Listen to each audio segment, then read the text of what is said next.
Welcome to Shovel Talk, brought to you by BetSafe.net. Today we do sidewalks. BetSafe.net. I might have to go out and, as we've discussed on the show, I have a Mr. Plow guy who comes by. Mr. Plow, Mr. Plow. That name again is Mr. Plow. He comes by, but usually it's kind of a haphazard thing. Roberto's his name. It's kind of Roberto. What the hell? Like, show up as soon as it's done snowing. Show up. I know you have 800 other houses, but hello, TV guy. Rubber Boots Podcast brought to you by BetSafe.net. BetSafe.net. We just mentioned you, Roberto. And I'll say show this, up, and Roberto, maybe you got a better plug. Did you? I take it as a personal insult, but you have been to Jimmy's house. Don't let it happen. Wait again. a second. Hold on. Thank you, Lester. Lester's going to be my heavy. I was the heavy on the weekend, by the way, with a certain Carlo. If you recall. Oh, I thought you meant you were the weekend's heavy. Like yeah. Oh no. Oh, Carlo Coliacovo. Yeah, we'll get into that with the Gold Bar League. He tried to abuse the rules. Yeah, it was basically, he was the equivalent of when Donald Trump had a team in the XFL. Yeah. He almost single-handedly broke down the league with his lies. USFL, yeah. Sorry, USFL. thank you, USFL. Small potatoes. New Jersey Generals, right? Mm-hmm. Correct. Did any of you shovel as children, like for money? Oh, not for money, no. Not that I can remember, no. I shoveled to eat with my parents.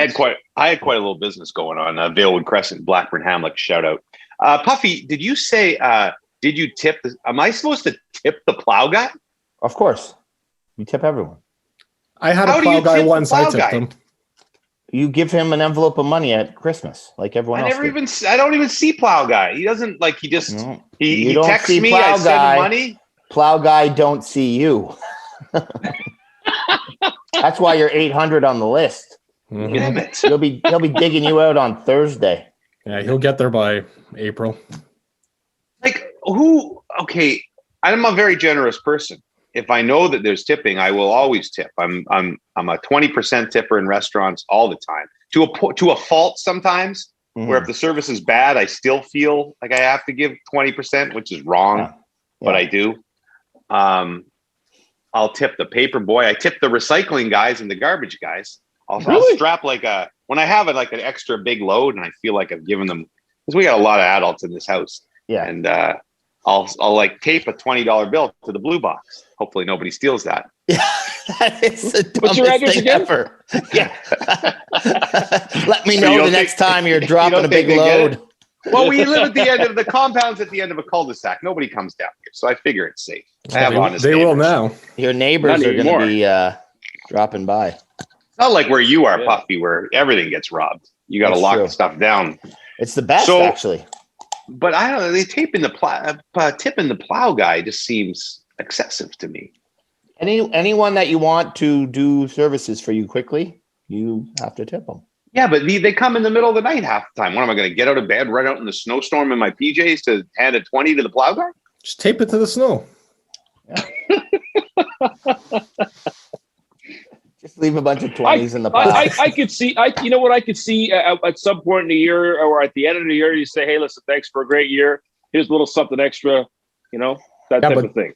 But then that's how the whole year you end up. He comes to your place last. You got to do that at the beginning of the season. Yeah. What I'm saying is, if he'd done that last year, he would have had some good stead. He would have had some good, karma. Yeah. Now his plows guy's like, look at this cheap.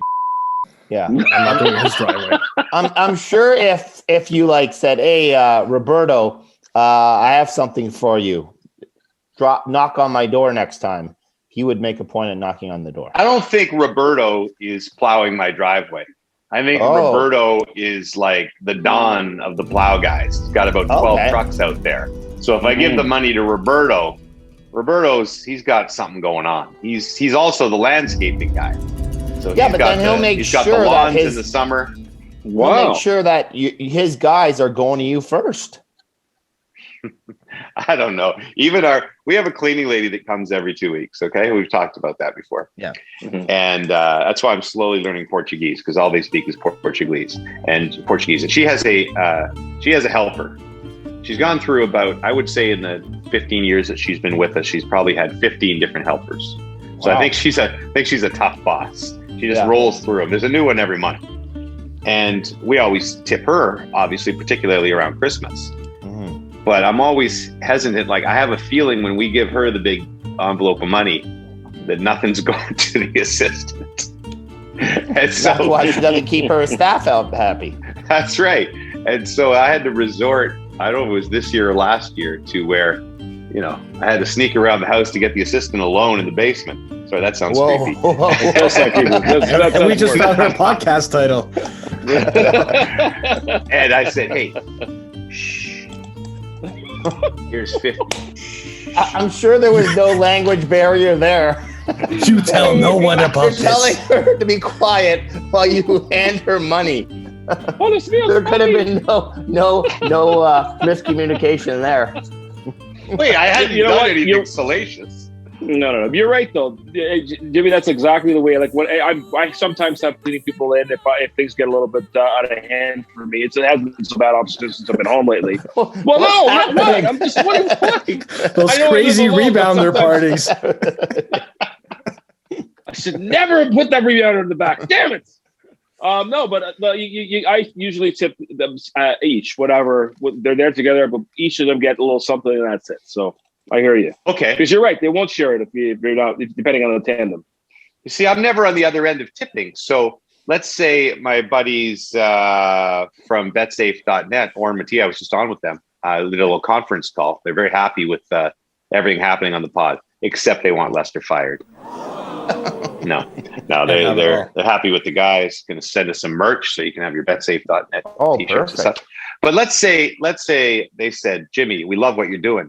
We're going to slide a little extra betsafe.net money to you. betsafe.net. I wouldn't tell you guys. Of course not. You'd invested in AMC. Wow. I'm trying to think if I've ever been tipped in my life. Because I have not worked in the industries that I've never worked at a restaurant. I've never been a bartender. Paper boy or anything like that? I was never a paper boy. No deliveries. I was a lifeguard as a teenager, and I And worked. no one tipped you when you saved their life?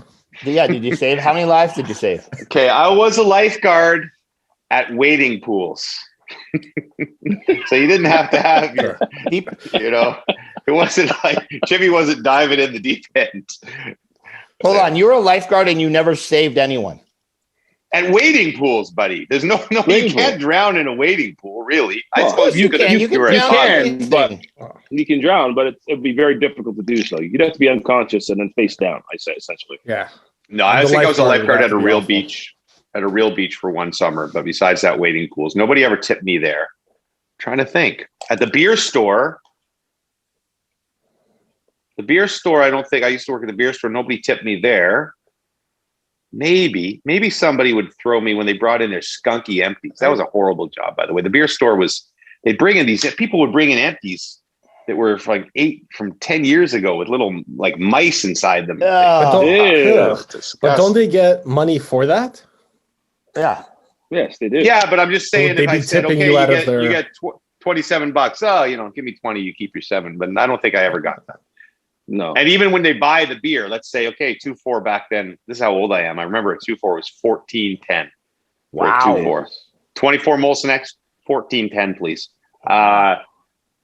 Maybe somebody would say, keep the change. Keep the change, you filthy animal. And I don't think I've ever been tipped in my life, except briefly during my gigolo summer. 97 gigolo summer. You get tipped at your shows. When you finish a show, does somebody throw money besides the panties on stage? Not normally in like a club show, but definitely for weddings and events and stuff like that I've done. Let's say the father of the groom might come up and say, "Great job, guys. Here's a little something extra. Thank you so much." You know what I mean? That's okay. Nice. So if it's the Lester McLean band, or Night Stalkers, do you have, like, do they give you one envelope to Lester because you're the man, and then you have to decide whether you're going to throw a little to the the drummer and the Wonder Boy and whoever else is there? Pete Ferraro. Yes, absolutely. And look, you usually in a wedding like that, it's pretty substantial money. Look, when the way it works and for us as musicians is if it's my gig, like it's the Lester McLean band, I will get a leader's fee on top of what I make just for playing. So I might Wow. take a leader's fee, but most of the time, let's say it's a quartet, and the guy gives us $200, everybody gets $50, and that's it. You know what I mean? Interesting. I think I'm gonna have to start instituting that on the Rubber Boots Pod leaders fee. Now, who would technically be the leader? The man with his name in the podcast, or the man that edits the podcast, and without him, the podcast would die? Yeah. Who would technically be the I say leader? it's the guy that does the music. All I know is I have zero chance of being the leader. Well, not necessarily, because one might argue that your addiction to gambling perhaps led to our BetSafe.net sponsorship. That is true. Maybe I you would are the say leader. let's- One may argue that. Addiction's a strong word. I mean, intense hobby. Let's call it that, right, Puff? Yeah, for sure. Tanya might be listening. Why don't we? Can we do a Twitter poll of who gets the leader fee on the Rubber Boots Pod? And it'll be, if somebody votes for Bump, then we quit. Can they well, write in? welcome, Can they everybody. write in like Brooksy? I think Roddy would win. If Brooksy got the leader's fee, it would be gone in a heartbeat. I'll tell you that much right now.